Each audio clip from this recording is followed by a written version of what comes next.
আমন্ত্রণ শনিবারের বিশেষ অর্থযোগে শেয়ার বাজারে নানা তথ্য পর্যবেক্ষণ বিশ্লেষণ ও পর্যালোচনা নিয়ে সঙ্গে আছি আমি জুলি আলম।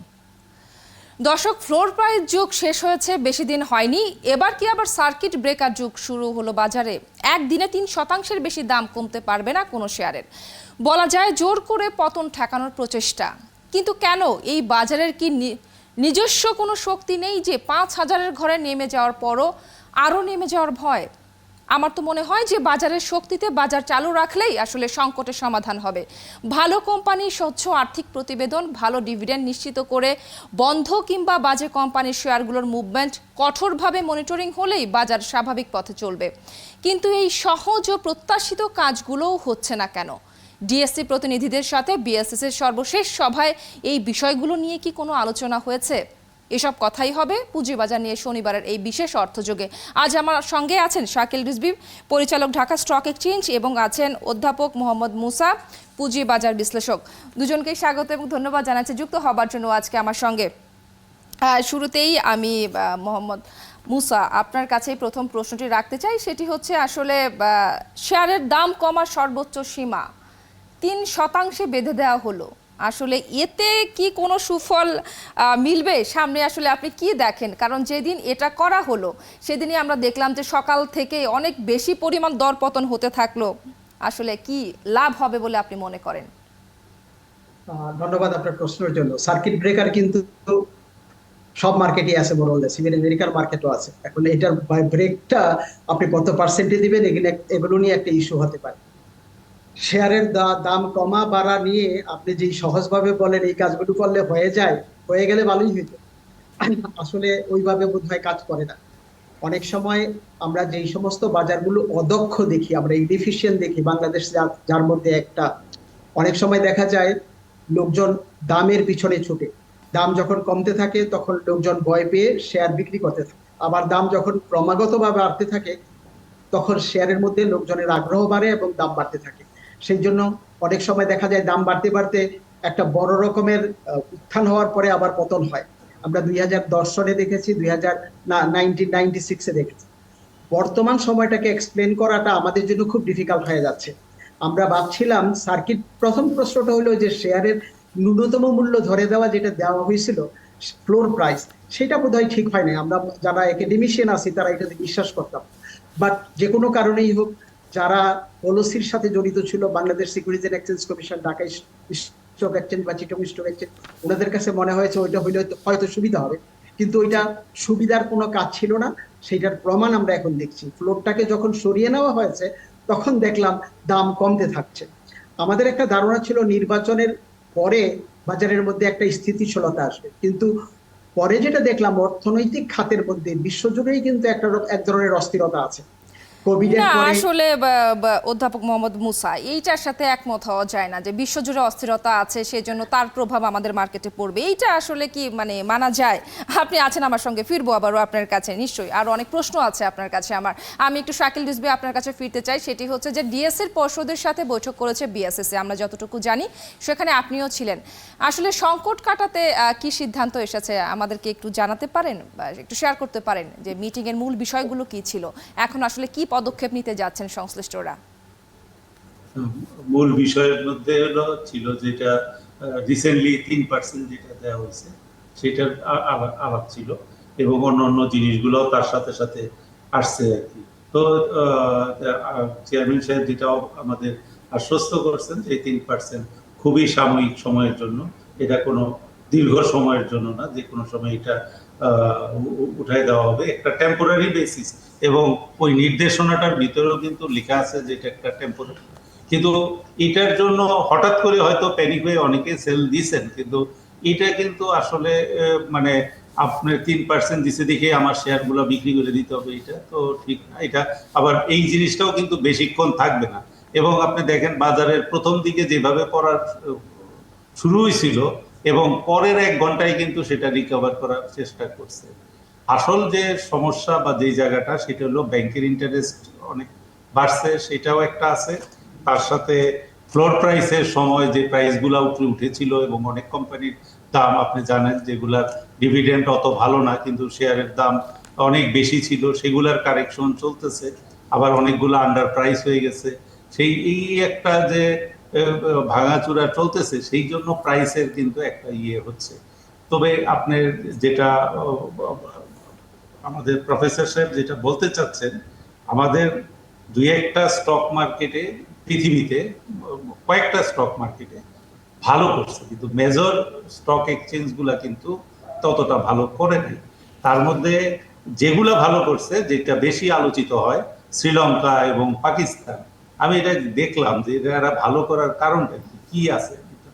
আসলে আপনি যদি আমাদের ইন্ডেক্সটা যেভাবে S&P স্ট্যান্ডার্ড অনেক শক্তিশালী একটা মেজারমেন্ট দিয়ে মাপা হয়, সেই জায়গাটাই কিন্তু যদি আমরা সেভাবে বিবেচনা করি এবং তাদের যে পি রেশিও, যারা ভালো করছে তার পি রেশিওটা দেখতে হবে। আমার মার্কেটের পি রেশিও কত এবং পাকিস্তানের মার্কেটের পি রেশিও কত, শ্রীলঙ্কার মার্কেটের পি রেশিও কত।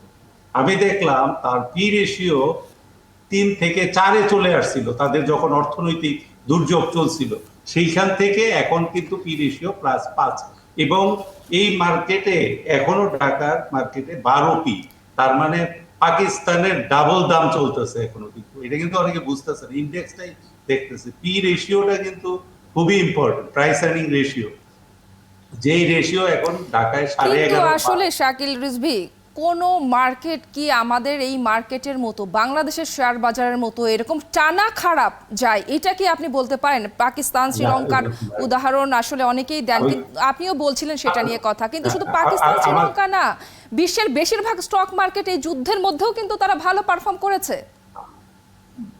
আপনার আপনার জিনিসটা বুঝতে হবে, পাকিস্তানে হলো আগেই বড় পতন হয়ে গেছে, মনে করেন অনেক বড় পতন হয়ে গেছে। সেই পতন থেকে একটু উঠার পরে মনে হচ্ছে যেন অনেক বাড়ছে, কিন্তু তার ইন্ডেক্স, তার কারেন্সি হিসাব করলে, আমাদের যে পি রেশিও, ডিভিডেন্ড হিসাব করলে, এখন পাকিস্তানের ওই কম্পোনেন্ট গুলি আমাদের এখানে বসাইলে আমাদের ইন্ডেক্স এখন 1,40,000। আচ্ছা, আপনি যদি পাকিস্তানের সাথে তুলনা নাও করি আমরা, তারপরও যদি আমাদের মার্কেটটা আপনি দেখেন তুলনা ছাড়াও, তাহলে আসলে আপনি কি বলবেন যে আমাদের মার্কেটটা যে পর্যায়ে আছে বিগত কয়েক বছর ধরে, এইটা কি আসলে মানে কি বার্তা দেয়? এটা কি কোনো সাস্টেনেবল মার্কেট? মার্কেট সবসময় সাস্টেন, আমি সাস্টেন করবো কিনা এটা হলো আমার ব্যাপার। মার্কেট কখনো চলে যায় না, মার্কেট বন্ধ হয় না। মার্কেট, আমি যদি কোনো শেয়ার বেশি দামে কিনি, সেটা কারেকশন তো হবে, এবং যেই কারেকশনটা ফ্লোর প্রাইসের জন্য সময়ের যে কারেকশন একটা সবাই আশা করছিল কারেকশন হবে, সেই কারেকশনটাই হয়েই এই জায়গায় চলে আসছে, বুঝতে পারছেন? মাঝখানে আবার ফরেন সেল কিছু হয়েছে, যখন ওই যে ফ্লোর প্রাইস উঠানোর পরে মার্কেটটা ভালো ছিল, বলতেছি আমরা যে মার্কেটটা ভালো ছিল, ওই সময় কিছু ফরেন আসলে শাকিল রিজভী, অনেক ব্যাখ্যা তো আসলে আমরা শুনতে পাই। ধরেন আপনি ঈদের আগে আপনারাও বলেছেন, সংশ্লিষ্টরা অনেকেই বলেছেন, বিশ্লেষকরা, যে ঈদের পরে মার্কেট ঘুরে দাঁড়াবে, কিন্তু তারপরে আমরা দেখলাম যে আসলে ঈদের পরে মার্কেটের অবস্থা আরো খারাপ হতে থাকলো।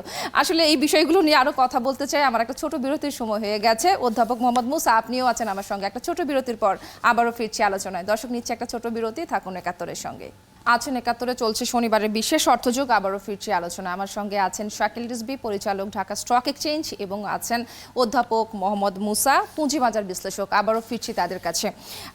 অধ্যাপক মোহাম্মদ মুসা, আসলে আপনাদের দুজন কে আমাদের শোতে আজকে আনছি, এই জন্য আমরা অ্যানাউন্সমেন্ট দিয়েছিলাম আগে, এবং সেখানে বিনিয়োগকারীরা অসংখ্য প্রশ্ন করেছেন আপনাদের কাছে। সেখান থেকে আমি কয়েকটি প্রশ্ন একটু তুলে ধরার চেষ্টা করছি আজকের আলোচনায়। আমি আশা করি আপনাদের মাধ্যমে আসলে কিছুটা হলেও এর উত্তরগুলো পাবেন বিনিয়োগকারীরা। আমি এক এক করে চেষ্টা করব যে কয়টা আসলে আমার সময়ে আছে সেই অনুযায়ী তুলে ধরার জন্য। একজন আসলে প্রশ্ন করেছেন যে বিগত 12-14 বছরে একের পর এক যে সকল কোম্পানি লিস্টিং করা হয়েছে, দেখা গিয়েছে সেগুলো কোনো রকম প্রথম 2 বছরে 2 থেকে 5% নামমাত্র ডিভিডেন্ড দিতে পেরেছিল। এরপর থেকে ডিভিডেন্ড দেওয়ার সক্ষমতা হারিয়ে ফেলে। আসলে তাহলে কেন এসব কোম্পানিকে লিস্টিং করা হয়েছিল? মোহাম্মদ মুসা। সেটা বাংলাদেশ সিকিউরিটিজ এক্সচেঞ্জ কমিশন বলতে পারবে। আমাদের দেশে কিন্তু একটা সমস্যা আছে, আমাদের আইপিও কিন্তু বেশি আসে না। তো সিকিউরিটি এক্সচেঞ্জ কমিশন এর কাছে একটা প্রেসার থাকে যে কোম্পানি আনা যায়। সিকিউরিটি এক্সচেঞ্জ কমিশনের কিন্তু কোম্পানি ভালো কি খারাপ সেটা দেখা, কোম্পানি ইনফরমেশন যেগুলো আছে সেগুলো জেনুইনলি দিল কিনা এবং একটা ভালো ইনফরমেশন দিল কিনা, বিনিয়োগকারীরা বেছে নেবেন ওই কোম্পানির শেয়ার কিনবেন কি কিনবেন না। আপনার সাথে আমি একমত, অনেকগুলো প্রাথমিক প্রস্তাবে যে সমস্ত শেয়ার বাজারে আসছে তাদের কোয়ালিটি তত ভালো ছিল না। কিন্তু এখন আমরা বাজারে আনতে হবে বলেই কি আনা হয়? না, ওরা তো ওদের নিয়ম মতো আনে। হ্যাঁ, অনেক সময় একটা প্রেসারে থাকি যে আমাদের সারা বছরে যদি 10টা 12টা 15টা শেয়ারও বাজারে না আনতে পারি, দ্যাট রিফ্লেক্টস তার মানে কোম্পানিগুলোর মান যাই হোক, এটা আসলে খুব একটা মনে হয় তদারকি করা হয় না। অধ্যাপক মোহাম্মদ মুসা, কেন আজ পর্যন্ত ফিনান্সিয়াল অ্যাক্ট পাশ করা হলো না? কোম্পানির মালিকরা বারবার ছল চাতুরি জালিয়াতি করে সাধারণ বিনিয়োগকারীদেরকে নামমাত্র ডিভিডেন্ড 0.25, 0.50 বা 1% এবং অনেকে মানে বিনিয়োগকারী এটাও বলেছেন যে এখন তো আসলে ভিক্ষুককেই 10 টাকার নিচে ভিক্ষা দিলে তারা বাঁকা চোখে তাকায়, অথচ কোম্পানির মালিক ডিরেক্টররা তারা আমোদ প্রমোদে ব্যস্ত থাকেন। কোনো কোম্পানিকে আজ পর্যন্ত দেখা যায়নি যে আইনের আওতায় আনা হয়েছে অথবা ফিনান্সিয়াল স্টেটমেন্ট নিয়ে অনুসন্ধান চালানো হয়েছে। ইনস্টিটিউটগুলোকেও আজ পর্যন্ত কোনো সঠিক নীতিমালার আওতায় বিনিয়োগে নেওয়া সম্ভব হয়নি। পার্শ্ববর্তী দেশের দিকে যদি আমরা তাকাই, ভারতের দিকে তাকালে দেখা যায় সেখানে মার্কেট যখন খুব বেশি পতনের দিকে যায় তখন ইনস্টিটিউটগুলো বায়ার হয়ে যায়, অপরদিকে ওভারহিটেড হলে ইনস্টিটিউট সেল দিয়ে বাজারে ভারসাম্য বজায় রাখে। আসলে আমাদের মার্কেটে এরকম করা যায় না কেন? এই প্রথম যেটা বললেন আর কি, যে অ্যাক্টগুলোর দরকার সেগুলো অনেক সময় আসে না, আর যেগুলো হয় পাশও সেগুলো ইমপ্লিমেন্ট যথাযথভাবে হয় না। সেটার একটা কারণ আছে, মানে সেটা একটা ব্যাখ্যা আছে। আমাদের সবচেয়ে সমস্যা হইলো যে আমাদের কোম্পানিগুলোর গুড গভর্নেন্স নাই। গুড গভর্নেন্স না থাকার কারণে ওরা ওদের যেই ফাইন্যান্সিয়াল স্টেটমেন্ট আমাদেরকে দেখায় সেটা কি সঠিকভাবে হচ্ছে কি না হচ্ছে সেটা বেসিক্যালি প্রশ্ন সাপেক্ষ, এবং ওই প্রশ্নের কারণেই কিন্তু এইটা আসলে কারা দেখবে? কাদের ভালো করে তদারকি করা যে কোম্পানিটা আসছে তার ফিনান্সিয়াল রিপোর্টিং ঠিক আছে কিনা, এগুলো আসলে কারা দেখবে? এটা তো প্রাথমিক দায়িত্ব তো আছেই, বাংলাদেশ সিকিউরিটিজ এন্ড এক্সচেঞ্জ কমিশনের সেল আছে, ওরা দেখবে। কিন্তু অনেক আমি সময় একটু যেটা শাকিল হয়, রিজভির কাছে এই প্রশ্ন নিয়ে যেতে চাই। শাকিল রিজভি, একটু আপনার মন্তব্য শুনতে চাই। জি, ধন্যবাদ। এই যে কথাগুলো বললেন যে অনেকগুলা কোম্পানি, এবং যেটা আমরাও উদ্বিগ্ন যে ডিভিডেন্ড দিতে পারতেছে না, আরো 8-10 বছর আগে যারা লিস্টেড হয়েছে, এবং সেটা একটা দুইটা না, অনেকগুলা কোম্পানি ঢাকা স্টক এক্সচেঞ্জ থেকেও না করা হয়েছে, সেগুলো লিস্টেড হয়েছে। সেই জায়গাগুলা থেকে যা গেছে এখন থেকে আর এই ধরনের কোম্পানি যাতে ঢুকতে না পারে, মানে সেই প্রচেষ্টাই করতে হবে। এবং আমরা এসএসসির সাথে, চেয়ারম্যানের সাথে আলাপ করছি, উনি আমাদের আশ্বস্ত করছেন যে গত 1 বছর ধরে যে সমস্ত অডিটর মানে 2 নম্বর ব্যালেন্স শিট দিত তাদের শনাক্ত করা হয়েছে এবং তাদের ব্ল্যাকলিস্ট করা হয়েছে এবং তাদের অডিট করতে দেওয়া হবে না। আমরা আশা করি আজকের পর থেকে এরকম ধরনের কোম্পানি যেন আর ভবিষ্যতে না ঢুকে। এখন যেটা হয়েছে সেটা তো তদারকি করে ভালো করতে হবে, সেই কাজটা করতে হবে। কিন্তু আজকে থেকে যদি আমরা ঢাকা স্টক এক্সচেঞ্জের বোর্ড সচেষ্ট হয় এবং ডিএসসি ম্যানেজমেন্ট এর সচেষ্ট হয় যে আমরা দুর্বল কোম্পানি, দুর্বল ব্যালেন্স শিট আর কি, যেটা ফিকটিশিয়াস অ্যাকাউন্ট থাকে, সেগুলো যেন লিস্টেড না হয়।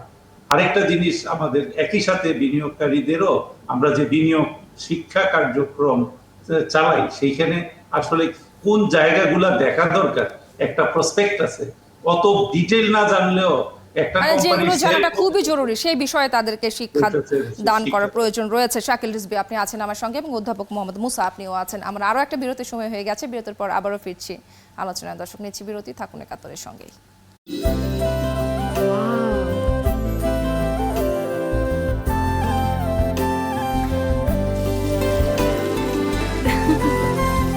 এটা shine shine platinum advanced electroplating ও আর্কিটেকচারাল ডিজাইনে বাড়াই বাথরুমের আভিজাত্য। শাইন প্লাটিনাম, রুচির প্রশ্নে আপোষহীন।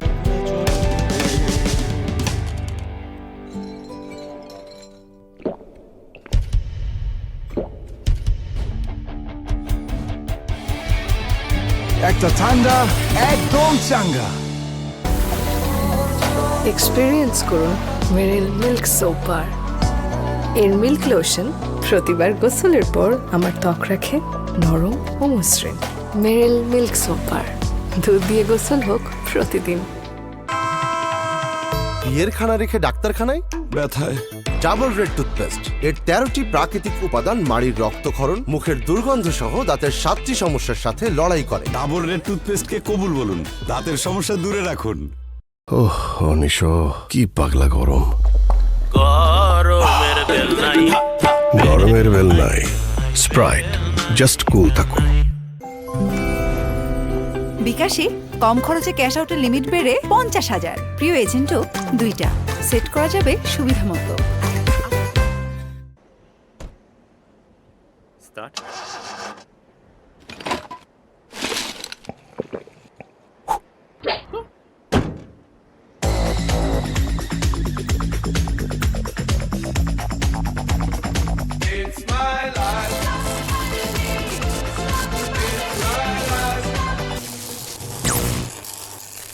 Ma'am start.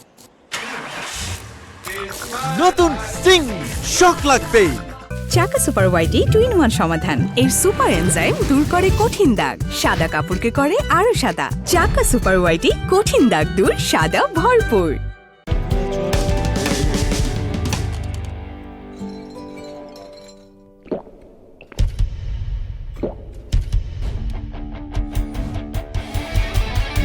একটা ঠান্ডা একদম চাঙ্গা।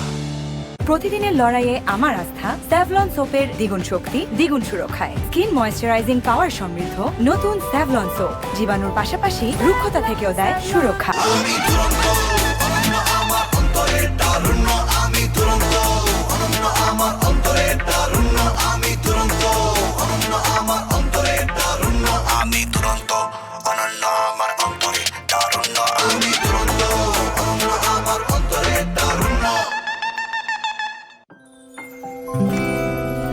আপনাদেরকে ডাবল সুবিধার গল্প বলতে আসলাম। বিকাশে কম খরচে ক্যাশ আউটের লিমিট বেড়ে 25-এর ডাবল 50,000। প্রিয় এজেন্টও ডাবল। আগে বাসার কাছে একটা ছিল, আজকে আরেকটা সেট করলাম। বিকাশ ক্যাশ আউটের সুবিধা এখন আমাদের মতোই ডাবল। 14 বছরের লং ক্যারিয়ার, কিন্তু পিরিয়ডে তোমাদের মতো স্ট্রাগল করতে হয় আমাকেও। হেভি ফ্লোয়ের সময় তো লং টাইম বসে থাকাই তো কষ্টের, কিন্তু এখন কোনো ব্যাপার না, কারণ আমার আছে নতুন Senora long 290 millimetre long pad, দেয় সম্পূর্ণ নিশ্চয়তা আর রাখে চিন্তামুক্ত। সেনোরা লং হেভি ফ্লো কোনো ব্যাপার না। ওহ অনিশ, কি পাগলা গরম। গরমের বেল নাই, স্প্রাইট জাস্ট কুল থাকো। আছেন একাত্তরে চলছে শনিবারের বিশেষ অর্থযোগ। আবারও ফিরছি আলোচনায়। অধ্যাপক মোহাম্মদ মুসা এবং শাকিল রিজভী দুজনেই আছেন আমার সঙ্গে। আমার হাতে সময় খুবই কম, আর 1 মিনিটের মতো সময় হয়তো পাবো। আসলে আমরা সমাধানের দিকে হাঁটতে চাই, সমাধান চাই, কারণ এই শেয়ার মার্কেটের সাথে আসলে অসংখ্য বিনিয়োগকারী জড়িত এবং তাদের পরিবার জড়িত। একটু আপনাদের দুজনের কাছ থেকেই আমি শেষ মন্তব্য শুনতে চাইবো। অধ্যাপক মোহাম্মদ মুসা, আসলে কি করলে মার্কেটে প্রাণ ফিরবে? ওয়েল, মার্কেটকে মার্কেটের মতন চলতে দিতে হবে। অনেক সময় আমরা ইন্টারভিউ করি, না করাটা ভালো। যেই জায়গায় গিয়ে স্থিতি হবে বাজার, সেই জায়গায় যাওয়া হবে। আর যেটা করতে হবে, গুড গভর্নেন্স এনশিওর করার জন্য যে সমস্ত কাজগুলো করার দরকার করতে হবে। বাংলাদেশ সিকিউরিটি অ্যান্ড এক্সচেঞ্জ কমিশনের সার্ভেইলেন্স যেই জিনিসগুলো আছে, টিএসসি, ওরা যদি এগুলো করে তাইলে হয়তো শেয়ার বাজারের মধ্যে যে সমস্ত আছে তারা মিস রিপোর্টিং করতে পারবে না। মিস রিপোর্টিং যদি কম করে এবং প্রকৃত অর্থে যদি তারা প্রফিট করে, প্রফিটগুলো দেওয়া হইলেই কিন্তু রিফ্লেক্ট হবে। শর্ট টার্মের সলিউশন বেসিক্যালি আমি দেখি না, কিন্তু লং টার্মে হয়তো এই সমস্ত কাজগুলো করলে ভবিষ্যতে। শাকিল রিজভী, একেবারে শেষ পর্যায়ে একটু আপনার কাছ থেকে পরামর্শ শুনতে চাইবো, আসলে কি করলে মার্কেট ঘুরে দাঁড়াবে? মার্কেট তো একটা ভাইব্রেন্ট জিনিস, এটা আজকে একরকম কালকে আরেক রকম, এটা চলতেই থাকবে।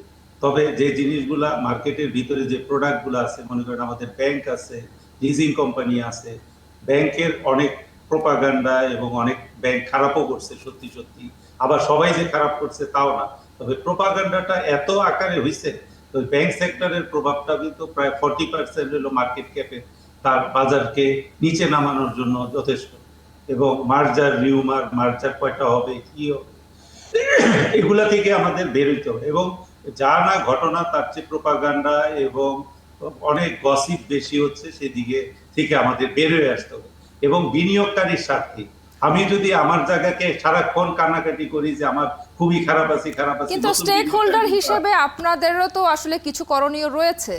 আপনারা কি করার জন্য আসলে মানে তৈরি হচ্ছেন বা প্রস্তুতি কি আপনাদের? আপনারা কি করবেন মার্কেটে? ধৈর্য ধরেন, তাহলে আমি 2টা মিনিট যদি ধৈর্য ধরেন তাহলে আমি সব উত্তর দিতে পারবো।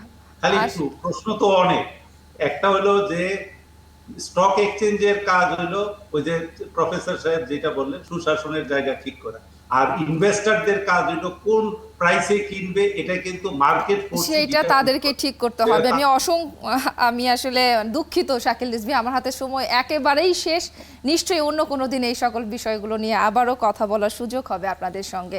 অধ্যাপক মোহাম্মদ মুসা, আপনাকে অসংখ্য ধন্যবাদ যুক্ত হবার জন্য, সময় দেওয়ার জন্য, এবং শাকিল রিজভী আপনাকে অনেক ধন্যবাদ আজকে সময় দেওয়ার জন্য, যুক্ত হবার জন্য আমার সঙ্গে।